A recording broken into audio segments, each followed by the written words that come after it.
Hoje, como o tema é livre, escolhi o assunto culpa e arrependimento. Culpa é o termo que damos para os sentimentos negativos que frequentemente sentimos quando fazemos algo de errado e que consideramos grave. Ela se manifesta inconscientemente como uma necessidade de punição, gerando tormentos que poderiam ser evitados se a pessoa procurasse reparar o mal. Suas causas podem estar em encarnações passadas, quando a pessoa cometeu algum erro ou crime e não foi punida por isto. Um exemplo disto é o autismo. Aqueles que sofrem desta doença, em sua maioria, foram criminosos em alguma vida passada e não foram justiçados pelas leis humanas. Mas, como bem disse Jesus, ninguém sairá até que pague o último centavo. Aí estará a consciência a exigir reparação. O remorso faz com que o indivíduo se feche num círculo vicioso de autopunição, se introjetando cada vez mais em seu próprio mundo. As origens da culpa também podem estar em ações que cometemos nesta vida e igualmente podemos ser responsabilizados pelos erros dos outros. Neste caso, quando temos alguma ligação com o crime cometido. Por exemplo, incentivar alguém a fazer algo de errado ou comprar produtos roubados.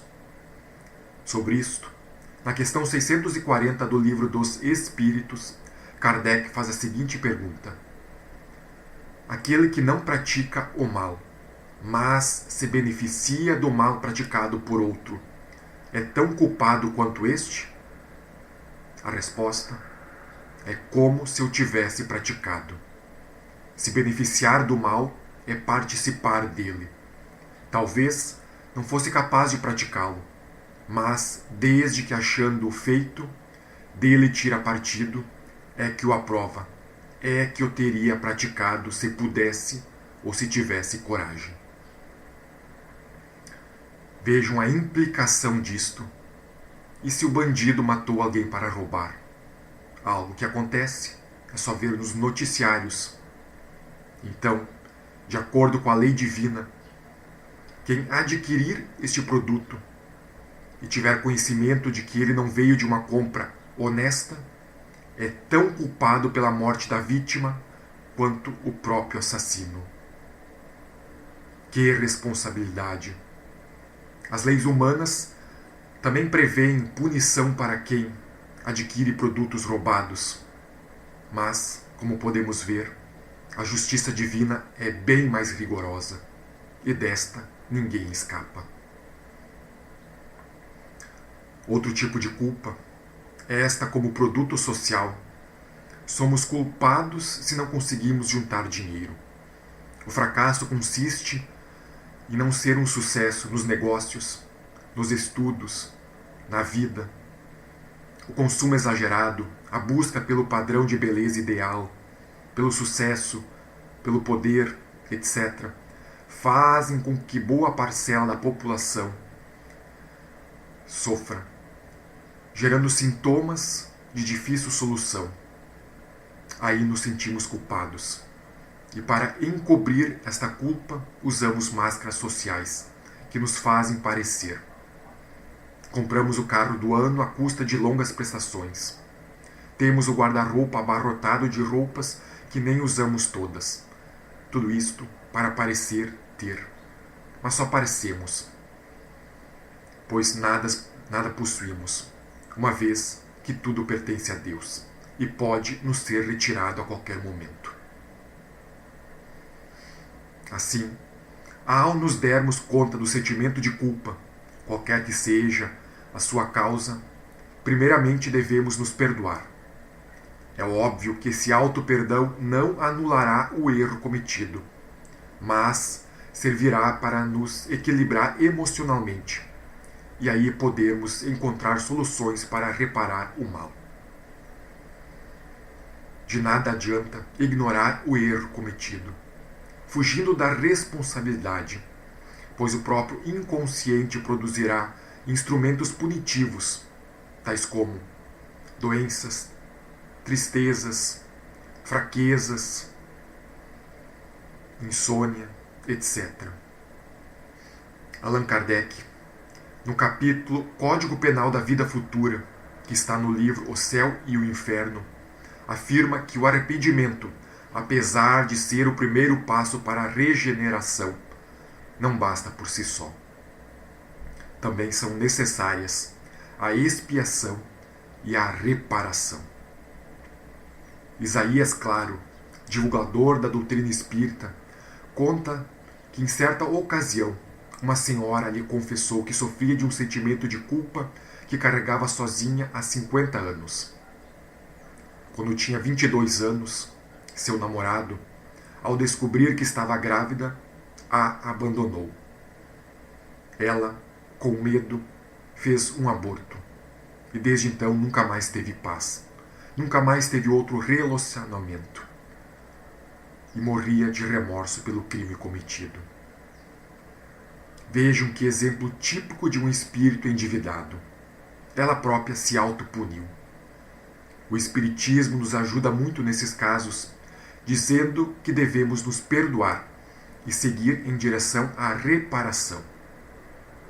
Essa senhora ficou parada no tempo, não passou do segundo estágio recomendado por Kardec.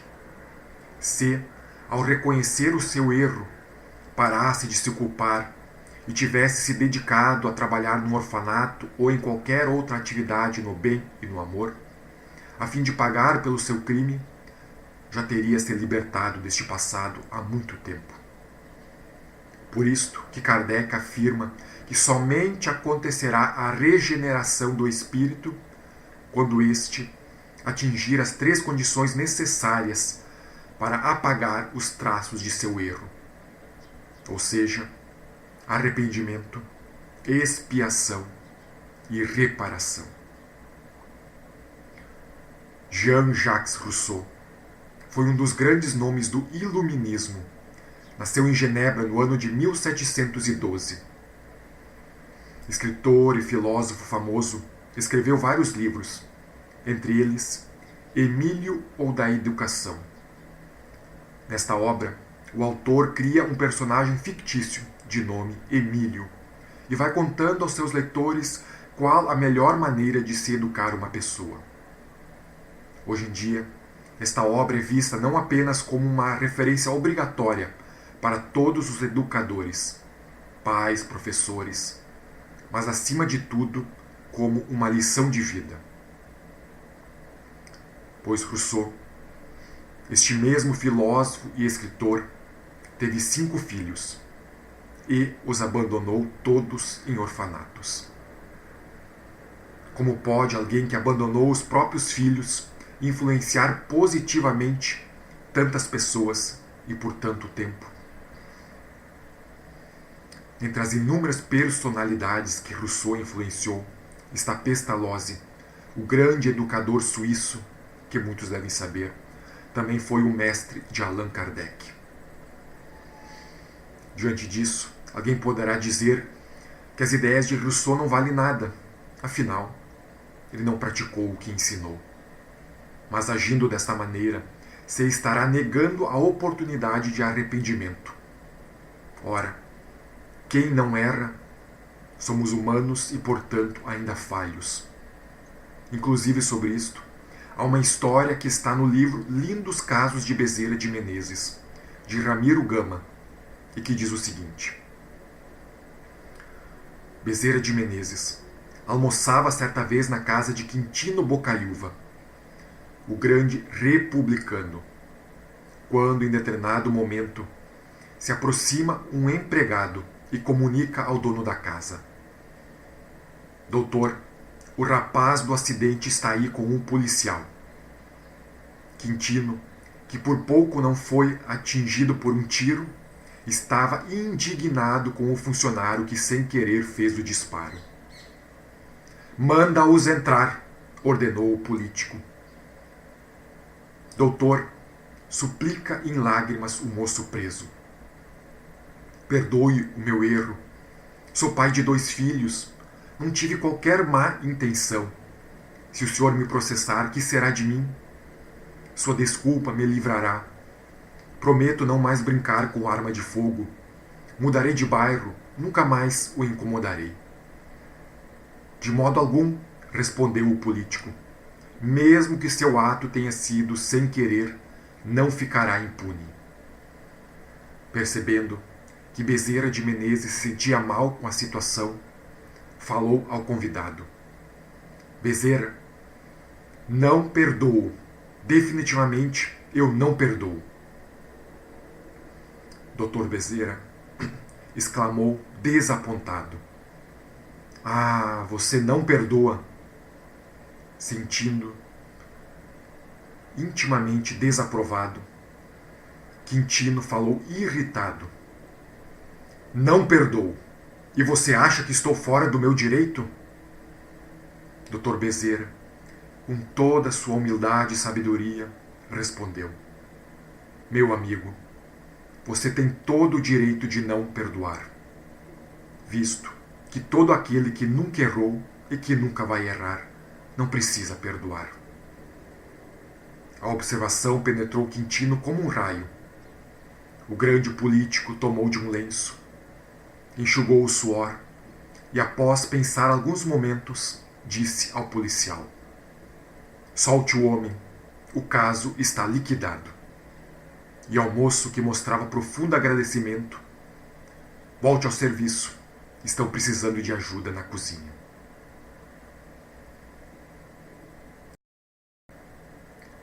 Vemos através desta história a sabedoria de Jesus ao recomendar o perdão em todas as circunstâncias, tantas vezes quantas forem necessárias e de uma forma incondicional.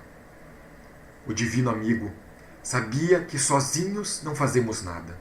Necessitamos uns dos outros. E nessa estrada rumo ao infinito, vamos caminhando entre acertos e erros até atingirmos a perfeição. Perdoar é aceitar com resignação os fatos que não se pode evitar ou mudar, tendo a certeza de que a justiça divina jamais se engana e que nada nos acontece por acaso. Mas voltando a Rousseau, foi justamente por se sentir culpado que ele escreveu Emílio. Ele próprio afirmou em seu livro que não o escreveu para se desculpar, mas para impedir que outras pessoas o imitassem. Rousseau se arrependeu verdadeiramente de seus erros, pois o seu trabalho gerou frutos maravilhosos e, embora não tenha conseguido beneficiar diretamente aqueles que prejudicou, suas ideias e seus ensinamentos auxiliaram inúmeras outras pessoas. E lendo sua biografia, podemos ver que ele tentou resgatar todos os seus filhos dos orfanatos, mas não teve sucesso. Então, para resumir o evangelho de hoje, vemos que o arrependimento está paralelamente ligado ao sentimento de culpa. Muitos são os que se fecham nesse sentimento de culpa e arrependimento e nada fazem para sair disto. A solução, neste caso, é o auto-perdão e seguir em direção à reparação, como fez Rousseau.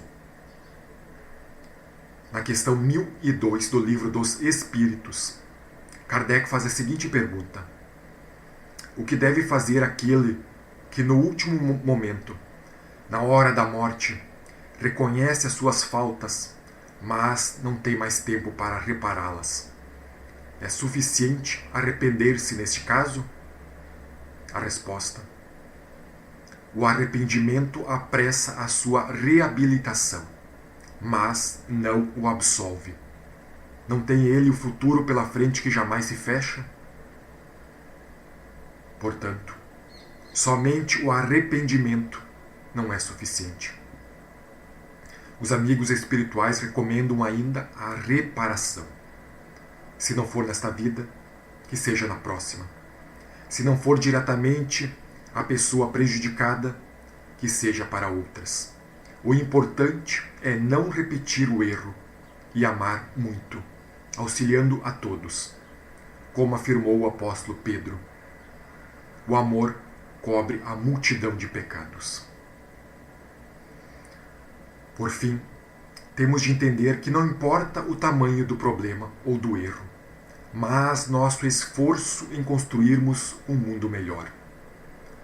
Não podemos voltar no tempo e desfazer o que fizemos, mas podemos trabalhar agora e criarmos um amanhã mais feliz. Como muito bem disse Joana de Ângeles. Quando a dor insiste em bater na nossa porta, não percamos nunca a esperança de estarmos mais felizes logo mais. Não importa o erro que cometemos, a dor que estamos sentindo, amanhã o sol brilhará certamente. Haverão mais estrelas no céu do que hoje, e certamente menos lágrimas do que ontem. Porque Deus é maior do que tudo, e nós, como seus filhos, não poderemos desistir jamais. Assim seja.